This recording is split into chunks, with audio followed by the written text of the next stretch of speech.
All those cliches, man, there's really nothing like sitting in a hospital room to make you just really aware of all those cliches.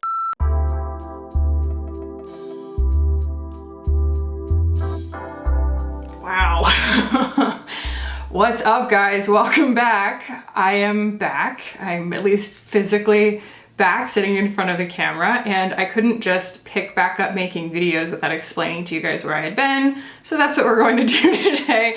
Gonna just put some makeup on. If ever there were a time where I was reminded that a little bit of makeup can go a long way towards improving my mood, it has been the past week, and I have notes of all the stuff that's been going on. I thought I would be able to remember it all, but I thought my thoughts might be a little bit more organized and a little bit more linear if I wrote them down. So if you see me checking my notes, that's why, but I'm gonna go ahead, move y'all in, put some makeup on, and tell you what's been going on in my life lately.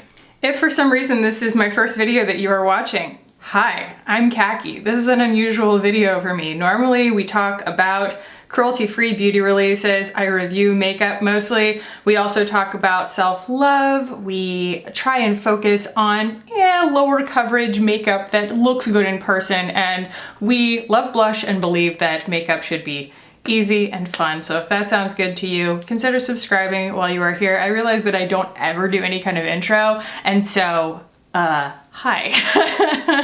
And if you like the video, give it a thumbs up, do the YouTubey things. So the last that a lot of you guys heard from me was probably last Friday, 2 Fridays ago. And I had gone to the doctor for swollen lymph nodes and achy tonsils. And they put me on antibiotics for that because they couldn't really figure out what was wrong. They did some tests for strep, they did a test for COVID, which, by the way, the newer COVID test, they just do like right here around the rim of your nostril. It's not that thing where they like stick it all the way behind your eye.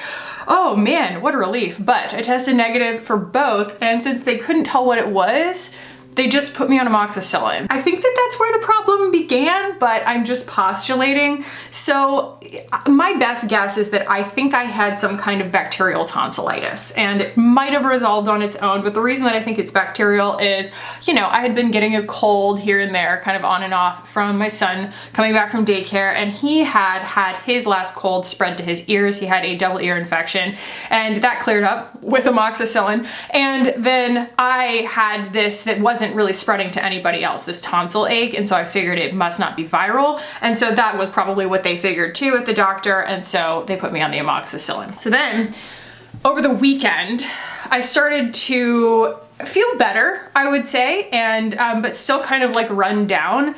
And I noticed that my digestion was a little bit weird, but like, and you know, I got a yeast infection, but that's always what happens when I'm on amoxicillin. Like, there's a give and take with antibiotics, always. And I'm gonna give you guys a little bit of history later on about my gut issues, but just if you're not versed on all this stuff with me, just understand that we're coming into this with me being a few steps behind in terms of like really great digestion to begin with. And I was, you know, willing to just kind of keep going with the antibiotics and, you know, stay the course as it were, because I figured that the benefits would outweigh the annoyances, the temporary annoyances of it. And I filmed a video on Monday, and that was the video that went up on Tuesday, and I was all set up to film another video, and like I literally had all of this stuff. I was, you know, gonna film that spring capsule wardrobe haul for you guys.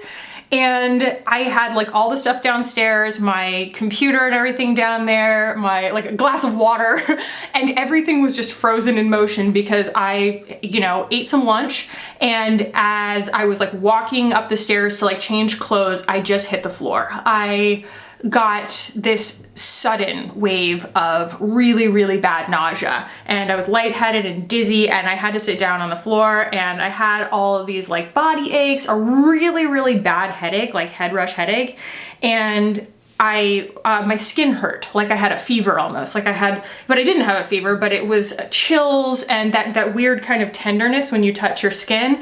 And I called the doctor immediately, and I'm not gonna say he like blew it off, he didn't, but it was more like he didn't know like what the symptoms amounted to, and to him it sounded like food poisoning. You know, I'm always careful what I tell the doctor, but I told him that I had just eaten lunch. And he's like, well, it was probably your lunch then. And I was like, okay. And he's like, so stay on the amoxicillin for your throat and, you know, let us know if it doesn't improve. And I was like, okay.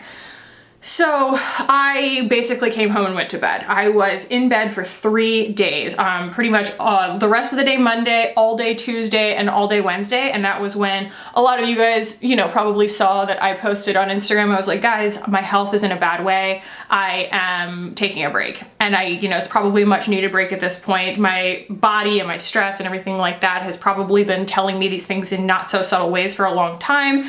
It's stupid that it takes this long for me, or this serious of a situation for me to take a break, but like I couldn't move, I couldn't walk, I couldn't get up, you know? I was in bed all day those days, and then on Wednesday night, everything got a lot worse. Not the thing that you want to happen. And it got worse in the way that suddenly, I'll try and put this delicately, my body couldn't keep anything in. I wasn't throwing up, it was the other way around, but it just, I mean, nothing was staying in. And this is something that I will talk about in more detail later, like I said, but these symptoms are not entirely unfamiliar to me. And I knew that, you know, we were back into a place where my gut was damaged, like we were dealing with inflammation. And so I spent the entire night really, really suffering with, I gotta say it guys, diarrhea. It was awful. It was awful. And nothing would stay in my system. Not water, not Pedialyte, not anything. And I was trying really hard to kind of get rehydrated and everything. And then in the morning, I woke up and I called the doctor's office as soon as they opened. And I was like, look, I can't get hydrated. I'm not getting any better. And you know, what should I do? And the nurse talked to the doctor and he was like, look, if you can't get hydrated, like you need to go to the emergency room. They need to put you on a saline push and they need to run some tests on you that we can't do here. And we need to figure out what's really wrong. So I went to the emergency room. And that is where I spent all day on Thursday. I was there from 9:30 in the morning until 8 p.m. and they got really busy at one point, kind of left me to my thoughts for a little too long. They did some tests. They lost one of my samples and I had to do it again. They couldn't even get a urine sample from me when I got there because I was so dehydrated, and they had to wait until I had a bunch of saline in my system before I could even pee. Like, it was that bad. And so, you know, I did a lot of sleeping in the first couple of hours because that was all my body could really do. And then they thought that it was something called C. diff. C. diff is a bacteria that can develop and overpopulate your gut when you are on antibiotics, and it was showing those kinds of symptoms, but I tested negative for that. I tested negative for all of the food poisoning bacteria, Salmonella, E. coli, other stuff that I wasn't familiar with when they said it. And they basically came back and they were like, look, it's nothing that we thought that it was, so we're gonna send you for a CAT scan.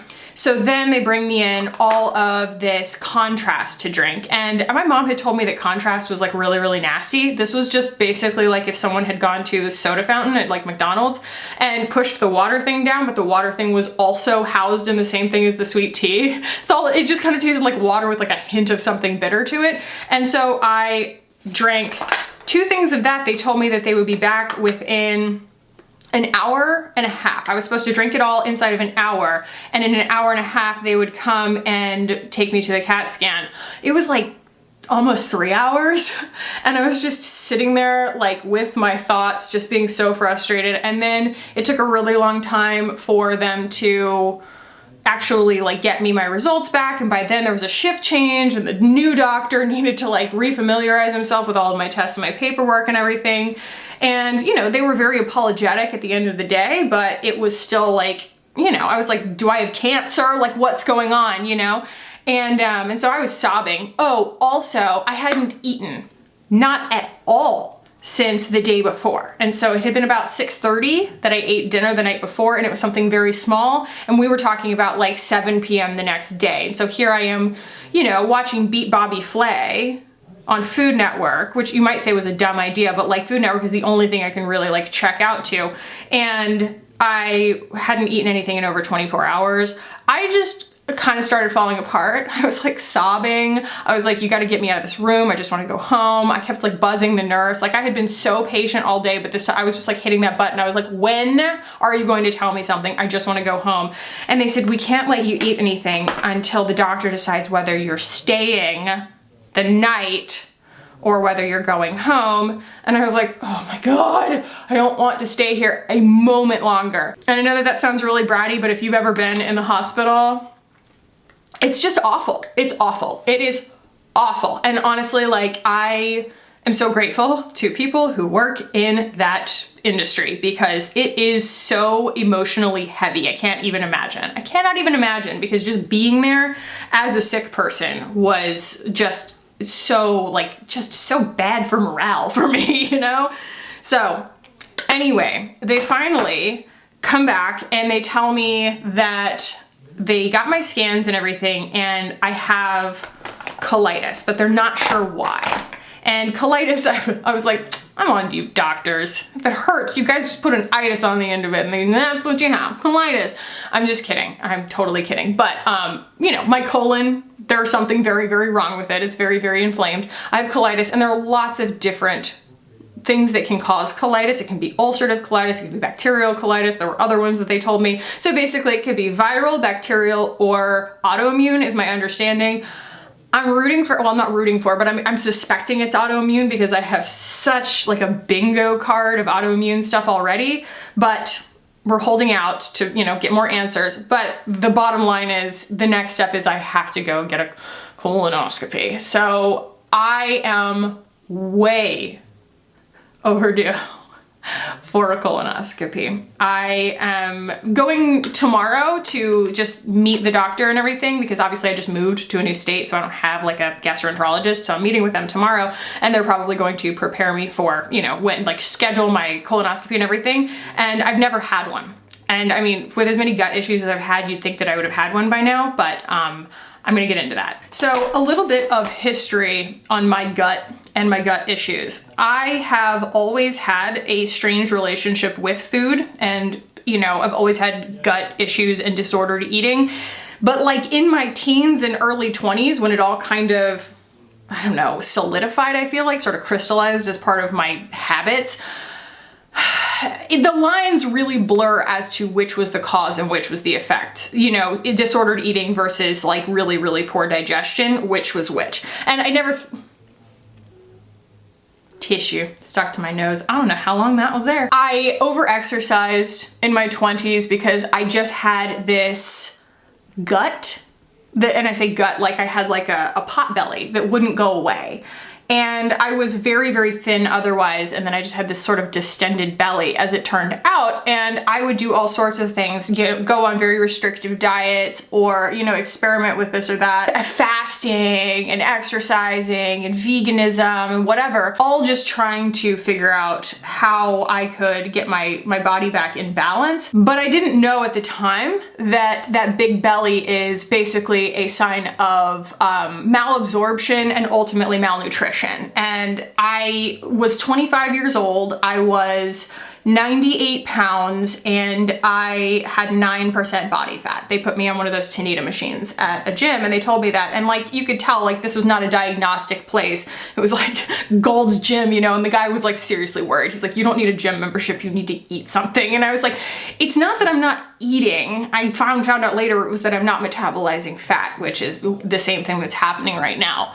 So I did an elimination diet because, ha ha ha, LOL, United States, I went to a gastroenterologist in Austin and they wanted me to get a colonoscopy and I couldn't afford the $1,200 copay at the time. And I just had to be like, I'm sorry, no. Like, throw out your recommendation because I can't afford that. And so I didn't get the colonoscopy then, and that was, you know, a good 9 years ago. And instead I went on an elimination diet and I figured out that one of the main issues for me was gluten.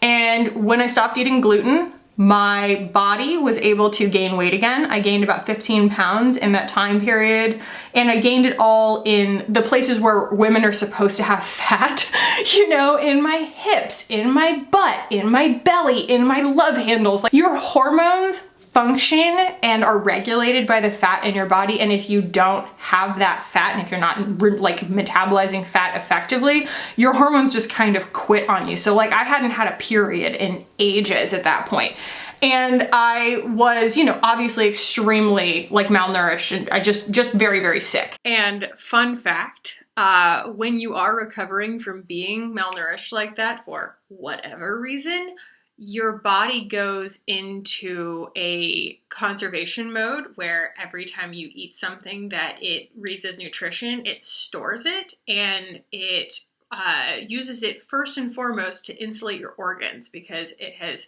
gotten so afraid for your health, like your body is afraid for your health, that it basically buys insurance with the little bit of nutrition that you've given it. And so when you're regaining that weight, like, yes, I got it like in the fat deposit areas of my body, but the first thing that I got was this big barrel around my middle, because my body just built a whole bunch of tissue around my organs. So fun stuff. And so when I figured out gluten was one of the issues, I really, really thought that I had, you know, figured it out, and it did solve a lot of things for a long time, but I ended up getting sick again later, not as sick, but, you know, still pretty sick. And that was sort of resolved by, I did like one of those blood tests at one point when I had a little bit more liquidity, and figured out all these foods that I was sensitive to and stuff. One of the main ones though is sugar. Sugar really seems to deplete my system. It really, like, you know, allows gut flora to proliferate in not great ways, ferments basically. And then also I started eating mostly organic, and I can tell such a difference. Especially like, I went to Europe where almost everything is like, you know, pesticide free, and nothing bothered me, and I was like, there's something to this. You can call me wacky quacky if you want, but it really, really helped me to go all organic. So I really have not had any issues since then, either keeping on weight, obviously having a very, very normal period, I had a baby, I have a very, very consistent cycle, and I really felt like I had more or less solved it, because, you know, I did get diagnosed with IBS, but at the end of the day, there are things that you can take when you have acute symptoms, and they give you these medicines for, you know, an antispasmodic for your intestines when you're having a flare-up or something like that with IBS, but the best thing to do is maintenance. The best thing to do is to, you know, eat right and just kind of stay in your lane, essentially. Because aside from a really, really harsh biologic or surgery or something like that, there isn't really like a great solution to a lot of these things. It really has to do with your habits. And so I really thought that, well, you know, regardless of whether I have a formal diagnosis for any of these things, which I never got a formal diagnosis for celiac, because they need to do a colonoscopy, which I've never done, and you have to be eating gluten at the time so that they can find and detect the damage and the inflammation as caused by that, and then they can give you a celiac diagnosis. I never thought that there was any reason to get a formal celiac diagnosis, because all they were going to tell me to do was eliminate gluten, and I was already doing that, so who cares, you know? And my sister got diagnosed with celiac like a year later, and I was like, well, that pretty much confirms my suspicions, you know? We are an autoimmune family. I also have psoriasis, and I am on a biologic for that. So the colonoscopy is 9 years overdue, and I do suspect that they're going to tell me that it's like one of the big ones. You know what I mean? It's going to be Crohn's, it's going to be ulcerative colitis, something like that. But again, I'm obviously withholding all of my judgment. It doesn't really matter at this point. I think that I will just be relieved to get an answer, like to give my monster a name, just so that I know, because again, I've just been putting this off for so long. I don't necessarily like blame anybody but myself, because I should have done it already, but I think that it's not really, there's no point, like I said, in getting a colonoscopy unless there is inflammation. And this is the first time in a long time that I've had really bad inflammation. And also I'm experiencing so many of the same symptoms that I had when I was eating gluten and didn't know that that was what was bothering me. And so I suspect that this is going to be kind of like an all-encompassing set of answers. At least I'm hoping so. One weird little side note though, is that the last time that I saw a gastroenterologist, the one where I told him LOL GFY when he wanted to charge me $1,200 copay to get a colonoscopy. I guess this was after I had cut gluten out. I don't know. Guys, this was a really long time ago. But regardless, the timeline might not quite line up, but I remember telling him I wanted to get tested for celiac, and he goes, well, you need to be eating gluten at the time that you get the colonoscopy. And I was like, well, I'm already cutting out gluten. And his words were, well, you could always challenge yourself. And I was like, what do you mean challenge myself? He's like, you know, challenge yourself. Go back to eating gluten temporarily so that you can bring the inflammation back so that we can detect it in a colonoscopy. And I was like, that sounds terrible. I don't want to do that. But something occurred to me, and that is that, you know, I Google celiac vaccine all the time. And apparently there is one in the works, and there has been for years. My big fear is that someone's going to come out with a celiac vaccine and they're only going to give it to people who have formal celiac diagnoses. In which case, this might be my only chance to get a formal celiac diagnosis. Now, who knows? I don't know if celiac inflames a different part of your digestive tract than colitis, because if it doesn't, then they're just gonna be like, your colon sucks. Like, you know what I mean? We don't know why. And so it might not matter, but I'm gonna ask the doctor if I should challenge myself and go back to eating gluten for like a week before my colonoscopy, because boy, if there is any medical necessity for it, I already feel like garbage, okay? We are going on a world tour of my favorite carbs once and for all. I'm gonna drive to a Krispy Kreme. I don't even think that they have them in New Jersey. I'm not sure, you guys tell me. But you know, everybody's like, Dunkin' Donut.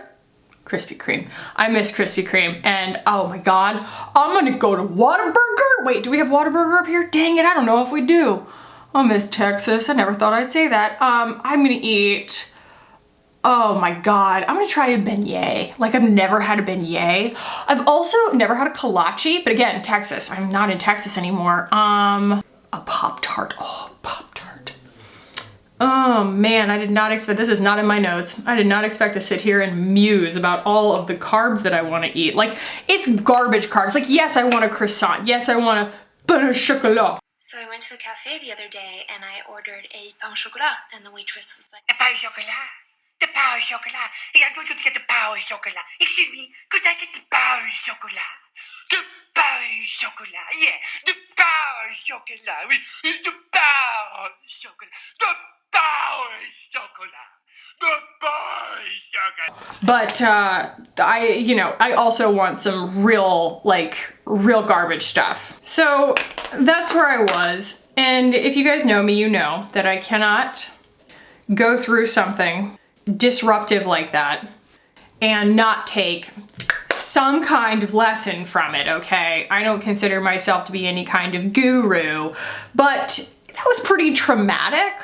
Just sitting there by myself for hours crying in a hospital room, and it really made me think. Really gave me a lot of time to think. And the main thing that I thought while I was there, and I really couldn't stop thinking it, was I never want to do this again. I never want to do this again. I want to hold my son. I want to be with my family. I want to enjoy the little things in life, but nothing is worth this. Nothing is worth that level of stress. And I realized that this was the first thing that I had allowed to slow me down in this way. And I had not taken any cues from my body or from my life to do it for myself, to make that decision for myself. It really took something that took my ability to function away in order for me to take time, and also to slap me upside the head and be like, all the things that you're stressing yourself out about are not that important.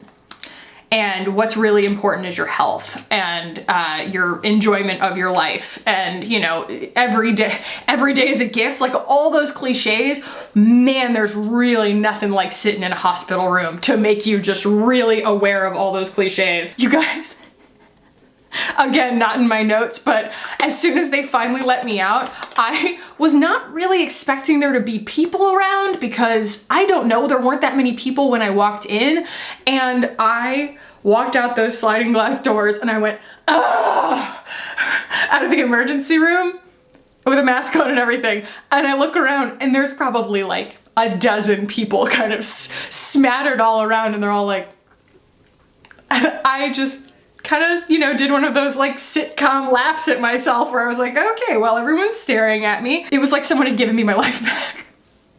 But in all seriousness, just that the amount of stress that I am kind of unnecessarily putting on myself, it's not helping this condition, it's exacerbating it, and it's not helping my quality of life.